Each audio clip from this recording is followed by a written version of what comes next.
كنت تعرف إن علم التسويق في آخر 20 سنة اتغير 180 درجة؟ صدمة صح؟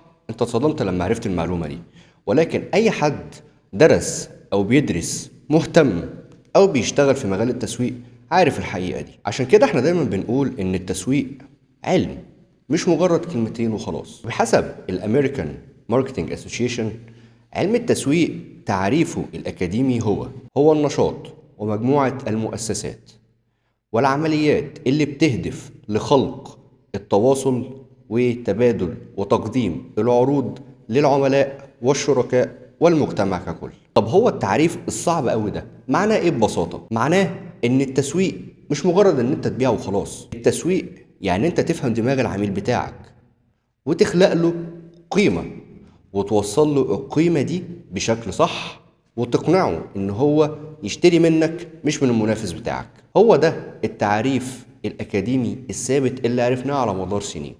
ولكن خليني أقول لك إن التعريف ده حاليا بيتغير على حسب السوق وعلى أرض الواقع. يعني من 20 سنة فاتت ما كانش كتير يسمع عن التسويق، وكان التسويق بالنسبة له هي الإعلانات اللي بنشوفها في التلفزيون. في خلال ال20 سنة اللي فاتوا التسويق اتغير في 3 مراحل. طبعا مع بداية ظهور التكنولوجيا كل حاجة اتطورت. التطور الطبيعي لأي حاجة ليها علاقة بالتكنولوجيا. عشان كده تلاقي ما قبل سنة 2006 95% من التسويق كان تسويق اوفلاين، انت ما تحسش بيه، ما تسمعش عنه. 5% بس كان التسويق اللي هو في الإعلانات اللي بنشوفها في التلفزيون. والفترة من 2006 ل 2011 دي الفترة بتاعت ظهور السوشيال ميديا. كله بقى يسمع عن الفيسبوك وبقى يعمل اكاونتس عليه، ودي كانت أول مرحلة في التغيير للتسويق. بقى الديجيتال واخد جزء كبير من حياتنا، بقت الناس عايزة تفهم هو ايه الفيسبوك وتعمل عليه اكاونتس وتنزل عليه بوستات.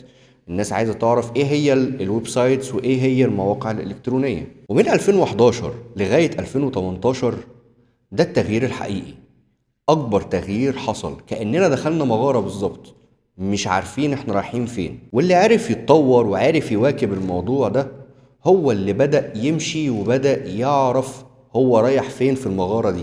في الوقت ده السوشيال ميديا كانت سهلة، كان الأورجانيك ريتش بتاعها كويس جدا، مش محتاج صعوبة، مش محتاج شركة تسويق ومحتوى وتصوير وإعلانات ممولة بالقدر الكبير اللي احنا بنحتاجه دلوقتي. كان أقل بوست بينتشر. ليه؟ علشان المنافسة كانت قليلة، اللي بيستخدم السوشيال ميديا عدده قليل، سواء عملاء أو ناس بتقدم منتجات أو خدمات. وهنا ظهر المصطلح بتاع Product Based Marketing، يعني ادي منتج او خدمة وادي مميزاته وادي سعره، يلا نشتري.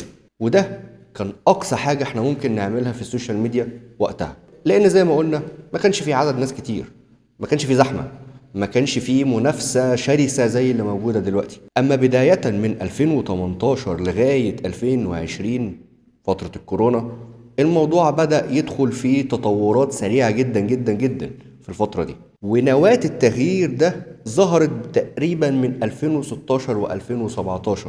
بدأت منصات زي الفيسبوك والإنستجرام تقلل الأورجانيك ريتش واحدة واحدة وتعتمد بشكل أساسي على الإعلانات الممولة. ليه؟ لأن هم عايزين يكسبوا، عايزينك تدفع علشان توصل، فبدأوا يقللوا الأورجانيك ريتش. وهنا ظهر مصطلح اسمه الكاستمر جورني، بتعمل awareness، العميل بينترست او بيهتم فبياخد الديسيجن ان هو يشتري منك.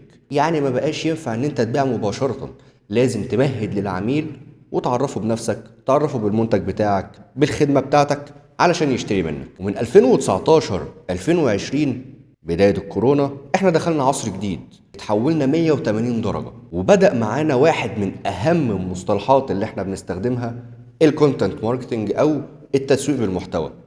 طبعا كلنا الفترة دي العالم كله كان قاعد في البيت ما بيعملش حاجة غير ان هو ماسك السوشيال ميديا، قاعد على الانترنت بيشوف محتوى، بيشوف فيديوهات قصيرة. فبقى اللي بيعمل محتوى وبقى اللي بيعمل فيديوهات هو اللي بيتشاف اكتر. فبقى اللي بيكسب مش هو اللي عنده المنتج الكويس، اللي بيكسب هو اللي بيعرف يحكي عن المنتج بتاعه. بقينا نشوف فيديوهات قصيرة، فيديوهات تعليمية، قصص، تجارب للعملاء، تجارب سابقة. الحاجات دي بقت بتأثر في نفسية العميل بشكل كبير. بدأت الفيديوهات دي تخلق فاليو أو قيمة عند المشاهد. وهنا ظهر مفهوم جديد، الايدا موديل. طب الايدا موديل اختصار لايه؟ attention, interest, desire, action. لو نخلي بالنا ان في مرحلة زادت. قبل كده احنا قلنا awareness, interest, action. هنا لا، في مرحلة جديدة ظهرت، مرحلة اللي انت بتلعب على النفسية بتاعت العميل، بتخليه عايز يجرب المنتج بتاعك او الخدمة بتاعتك. ودي ما بتحصلش غير بالمحتوى. ومع ظهور منصات جديدة في الوقت ده زي التيك توك، التسويق بالمحتوى او الكونتنت ماركتنج هو اللي فرقع، هو اللي بقى يجيب مع الناس، وهو اللي بقى يشد العميل بشكل كبير جدا جدا. حتى يومنا هذا بقت الفيديوهات الصغيرة هي اللي بتكسب. الريل القصير هو الملك. اول 3 ثواني من الفيديو هو الكفيل ان هو يخليك تبيع او لا. العميل اللي بيشوفك ممكن يتفرج على الفيديو بتاعك من اول 3 ثواني، لو اتشد هيكمل، لو ما اتشدش هيسكرول. ومن الوقت ده لغاية دلوقتي كل منصات السوشيال ميديا غيرت الخوارزميات بتاعتها، بقت تتجه للي بيعمل محتوى جذاب، بقت تتجه اللي بيعمل محتوى بيقدر يشد بيه الناس. علشان كده حاليا المنافسة شرسة جدا جدا. علم التسويق اتغير 180 درجة زي ما قلنا. وهنا ظهر مصطلح جديد اللي هو الهوك ايكونومي او الهوك ماركتنج زي ما قلنا، اول 3 ثواني. فهنا بقى التسويق بيلعب على الاربع حاجات، ودي كانت المرحلة الثالثة في التغيير للتسويق.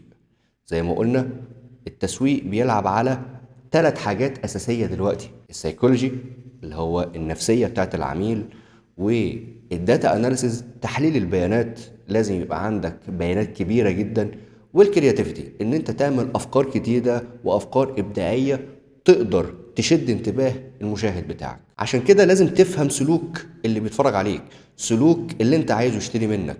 هو بيتفرج على إيه؟ إيه اهتماماته؟ بيبحث عن ايه اللي ناقصه؟ لازم تفهم سلوكيات ونفسية العميل بتاعك علشان تقدر تعمل محتوى يخاطبه. فالتطور ده بشكل طبيعي خلق علوم جديدة ومصطلحات جديدة احنا ما كناش نعرفها، زي التسويق النفسي، التسويق بالمؤثرين، التسويق القائم على البيانات، والاقتصاد السلوكي. بالتبعية في علوم كانت قائمة اتغيرت مع التسويق زي المبيعات وعلم سلوك المستهلك وإدارة الأعمال. فبالتالي كل ده بقى مرتبط بشكل مباشر أو غير مباشر بالتغيير اللي حصل في التسويق خلال 20 سنة اللي فاتت. عشان كده احنا بنقول ان التسويق علم لازم تكون فاهمه ودرسه ومتابع التطور بتاعه خلال الفترة اللي فاتت وخلال الفترة اللي جاية. لازم تعرف ايه الجديد اللي فيه وتتعلمه وتدرسه علشان تعرف انت واقف فين بالظبط.